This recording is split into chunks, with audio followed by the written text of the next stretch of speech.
Makanya datanya penting. Nah, ini saya share ke rekan-rekan pembudidaya supaya sebagai tambahan pengetahuan aja.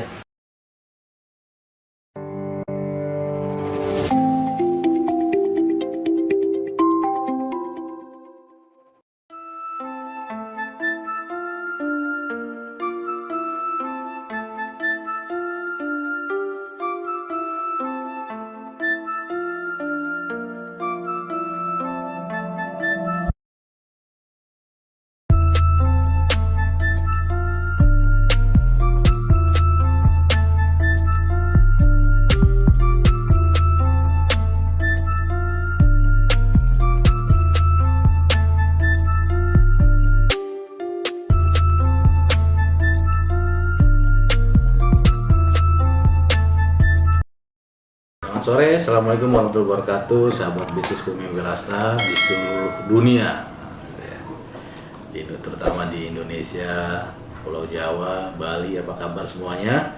Saya harap Anda semua dalam keadaan sehat walafiat dan selalu kelimpahan rezeki. Walaupun situasi pandemi seperti ini, kita tetap semangat ya. Kita membangun ketahanan pangan nasional.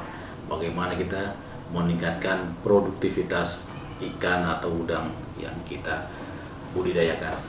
Dan pada kesempatan ini saya akan bahas tentang salah satu faktor penentu keberhasilan peningkatan budidaya udang, yaitu diffuser. Pada video kita sebelumnya kita membahas tentang aerator. Aerator yang kita bahas itu aerator yang 2HP. Kali ini kita akan membahas tentang diffuser. Nah, pada kesempatan ini saya ingin sampaikan mengenai teknis atau grafik oksigen dari diffuser yang dihasilkan. Waktu itu di Pandeglang ya, saya ingat itu saya bahas tentang diffuser juga. Waktu itu saya tunjukkan brosurnya. Nah, kali ini saya akan jelaskan lebih detail lagi tentang data dari kadar oksigen atau udara dari diffuser yang dihasilkan. Nah, ini diffuser di depan saya ada dua. Ini yang close bubble, ini yang fan bubble. Bedanya apa sih sebenarnya? Orang sering nanya. Ini harganya lebih murah ya, sekitar 65.000, ini 175.000. Tapi untuk diffuser yang close bubble ini gelembungnya itu keluar dari sini, dari samping. Jadi keluarnya itu besar, anginnya besar. Ini tidak cocok untuk proses oksidasi atau proses oksigen. Ini cocoknya untuk ngaduk ya, ngaduk. Jadi air itu diaduk. Jadi air itu diaduk untuk misalnya ngaduk tuh seperti campuran, biasanya di limbah nih, misalnya dari bak 1, bak 2 dicampur jadi satu bak, diaduk pakai ini biasanya. Oke, kita tidak bahas terlalu dalam ya, kita bahas ini. Nah, ini diffuser ini ada 3 tipe, ukuran 8 in, 10 in, dan 12 in. Jadi yang 8 itu ini diameter ini 10 in, 12 in. Untuk koneksinya menggunakan pipa 3/4. Jadi kalau rekan bisnis itu mudahnya itu ini kan 3/4. Jadi T atau elbow 3/4, derat dalam ini kan derat luar, nanti pakai yang derat dalam tinggal diputar aja. Gampang. Pasang, nanti kasih pemberat. Nah, yang menjadi masalah itu sebenarnya bagaimana cara menentukan jumlah diffuser ini. Misalnya kita menggunakan aerator 1 HP atau 750 watt, diffusernya berapa? Itu yang banyak pertanyaan disampaikan kepada saya. Nah, itu akan saya tunjukkan ya. Jadi misal ini, kita ambil contoh. Kemarin kita bahas aerator yang 1.500 liter per menit, kapasitinya kan 2.000 liter per menit. Oke. Nah, untuk 2.000 liter per menit, aerator, diffusernya ini bisa berapa? Ya, bisa berapa diffuser. Oke, sekarang saya tunjukkan katalognya ya. Jadi satu diffuser yang ukuran 10 ini dia bisa menampung berapa liter udara per menitnya. Biasanya itu rata-rata 10 sampai 20 liter udara per menit. Ya, kita tunjukin ya.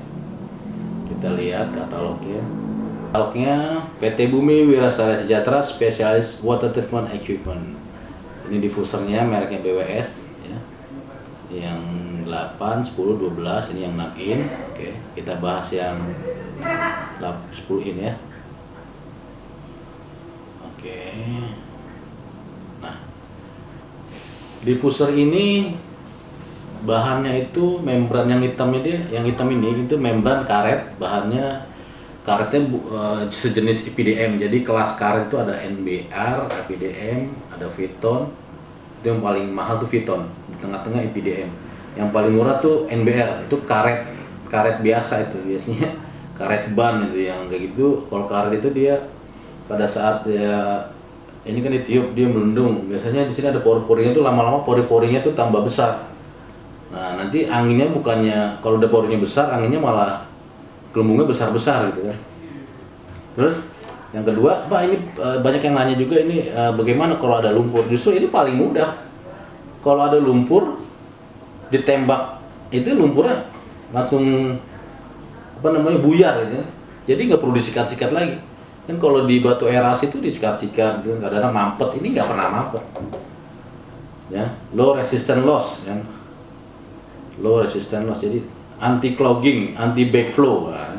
Anti clogging itu macet, backflow itu balik. Jadi anti macet ini, anti kesumbat. High efisien, jadi sangat efisien. Energy saving. Energy saving terkait dengan pemakaian listrik. Terus strong compact structure, strong support. Jadi sangat kuat ini. Kuat dan lentur ya. Jadi nah ini EPDM, tulisan EPDM from Germany. Jadi karetnya ini buatan Jerman. Jadi buat rekan sekalian memilih diffuser ya jangan sembarangan ya. Kita langsung lihat ke grafik. Oke. Nah, di sini kita lihat ya. Model BWS 8 in, BWS 10 in, BWS 12 in. Kita bahas 10 in. 10 in diameter ini tadi diameter lingkaran, kemudian membrannya EPDM silikon ya dari Jerman, konektor 3/4, ini konektornya 3/4 ya. Kemudian bubble size. Nah, bubble size ini membran thickness 2 mili. Jadi membrannya tebalnya 2 mili. Tebal ya, jadi nggak usah khawatir kalau sobek. Nggak usah khawatir karena tebal ini. Bubble size 1 sampai 2 mili. Jadi size-nya itu bubble-nya itu 1 mili. Maksimal 2 mili. Design flow 3 sampai 4 meter kubik per jam. 3 sampai 4 meter kubik per jam. Flow range, jadi range-nya itu ini design flow ini desain idealnya segini, tapi sebenarnya dia minimal bisa di 1 kubik per jam sampai 8 kubik per jam. Jadi kalau kita pakai data yang 1 kubik per jam, jadi 1 kubik itu anginnya ya. Anginnya kita itu 1 kubik per jam, maka gelembungnya itu akan semakin halus. Tapi resikonya jumlah diffusernya harus lebih banyak. Contoh ya, 1 kubik per jam itu kita jadikan per menit, 1 bagi 60. Berarti 0,0 per jam. Jadi kalau kita anggap 1 kubik, itu resikonya lebih bagus. Bukan resiko berarti keuntungannya lebih bagus karena bubble lebih halus. Cuman jumlah diffuser yang dipakai lebih banyak. Oke, kalau 8 kubik berarti jumlah yang diffuser lebih sedikit. Itu selisihnya jauh nih, 80%. Tapi bubble-nya agak kencang ya. Contoh misalnya kita ambil data yang 1 kubik per jam ya. 1 diffuser ini kita anggap 1 kubik per jam. Oke. Kita hitung per menit. 1 kubik berarti 1 bagi 60, 0,016 meter kubik per menit. Kita jadikan liter. Berarti 16,6 liter per menit. 1 diffuser ini kita supply dengan kapasitas 16 liter per menit udara. Oke. Diffuser yang kemarin kita bahas itu berapa kapasitasnya? 2000 liter per menit udara. Berarti berapa jumlah diffuser yang bisa disuplai oleh ring blower yang 1500 liter per menit? 1500 watt atau 2 PK. Berarti 2000 bagi 16. 125 diffuser. Ya. Jadi bisa disuplai dengan 125 diffuser dengan perhitungan satu diffusernya itu 16 liter. Sekarang kalau kita naikin sedikit, misalnya 2 kubik, kita hitung misalnya udara yang di diffuser yang kita ingin masukkan ke dalam diffuser ini, satu diffusernya misalnya 2 kubik per jam, masih masuk ke range gitu. 8 kubik juga masih masuk ke range. Jadi, biasanya itu memang pengalaman saya itu 1 sampai 2. Berarti itu 2 bagi 60 kali 33 liter. 33 liter per menit satu diffuser. Berarti kalau dari blowernya itu ada 2000, berarti dibagi 33. Berarti 60 diffuser. 60 diffuser, dan 60 diffuser kita bisa pakai untuk ring blower 2000 ring blower yang 2000 liter. Nah, sekarang itu kan data yang ada di pabrik ya, atau dari produksi. Sekarang data pengalaman kita berapa? Ya, idealnya rata-rata itu kita di angka 25 liter per menit satu diffuser ini. Ya. Satu diffuser ini dia idealnya 25 liter per menit, itu udaranya pas gitu. Nah, jadi kalau dia 25 liter per menit, berapa jumlah diffusernya kalau blowernya 2000 liter? 2000 bagi 25, 80 diffuser.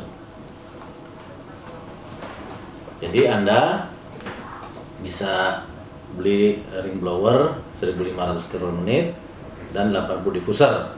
Untuk berapa kolam? Nah, untuk berapa kolam? Yang kemarin ada kita singgung sedikit ya. Untuk kolam diameter 5 itu kan volumenya kurang lebih 20 kubik ya.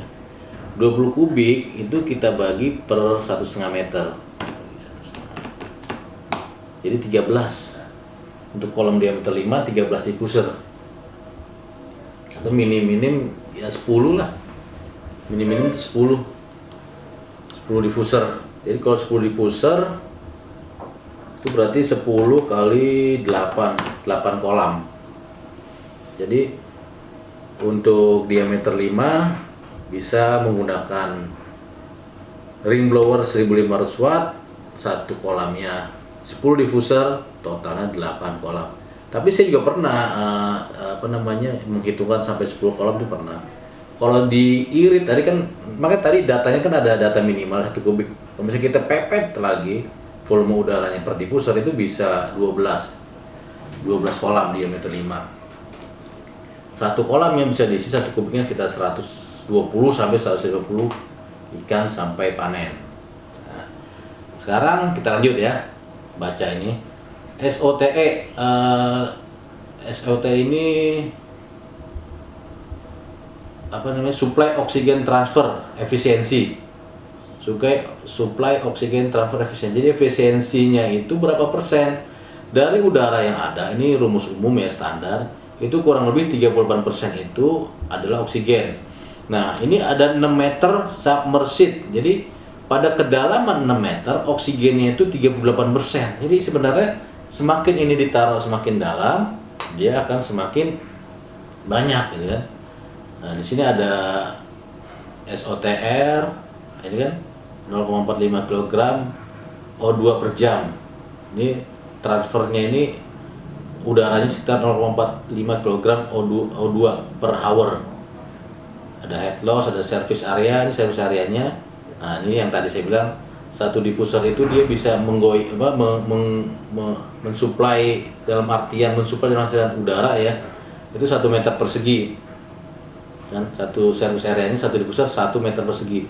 Tadi kita hitung 1,5 meter kan, itu lebih irit lagi. Kalau mau benar-benar konsisten 1 meter persegi, berarti kalau 20 kubik atau 20 meter persegi ya luas ya. Misalnya tadi diameter 5 itu kan, diameter 5 itu luas penampangnya berarti VR kuadrat, berarti 2,5 kali 2,5 6,25 bagi 1 berarti 6,2 diffuser. Tapi ini terlalu, kenyataannya itu terlalu agak jarang ya. Biasanya kita hitungnya dari volume air.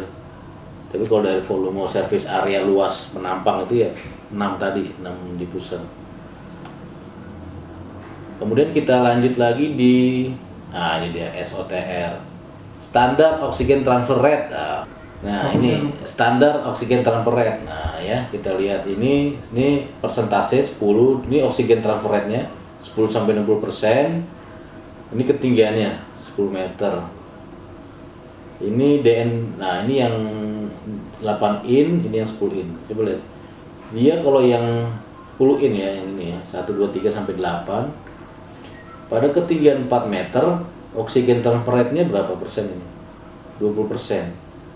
6 meter 30, 32 atau 34 ya, sesuai dengan yang tadi ya. Nah, 10 meter itu dia lebih banyak lagi oksigen, hampir 50%. Satu diffuser. Oke, ini head loss-nya. Jadi head loss itu tekanan. Nah, satu diffuser ini tekanannya itu 1000 pascal. 1000 pascal itu sekitar 100 mm air. Jadi kecil sekali nih ya head loss-nya ini. Jadi nggak usah terlalu dihitung lah, terpusing sendiri. Nah, biasanya data-data ini kalau untuk kami di pengolahan limbah atau water treatment ini sangat penting sekali ya untuk menghitung berapa jumlah oksigen yang bisa diserap oleh kandungan bakteri. Jadi sebenarnya bagaimana sih cara menentukannya gitu kan. Nah, itu tadi udah saya kasih tahu ya, mudah-mudahan apa yang saya informasikan bisa dipahami dan bisa diaplikasikan dalam peningkatan budidaya ikan atau udang faname. Dan 2 video kita kemarin dan sekarang itu kita dari dalam office. Insyaallah minggu depan kita akan ke lapangan lagi. Kita akan membahas secara kenyataannya yang di lapangan sesuai nggak yang saya sampaikan. Saya berharap Kang bisnis tetap semangat dalam situasi pandemi, kita membangun ketahanan pangan nasional negara kita. Semoga semakin jaya. Assalamualaikum warahmatullahi wabarakatuh.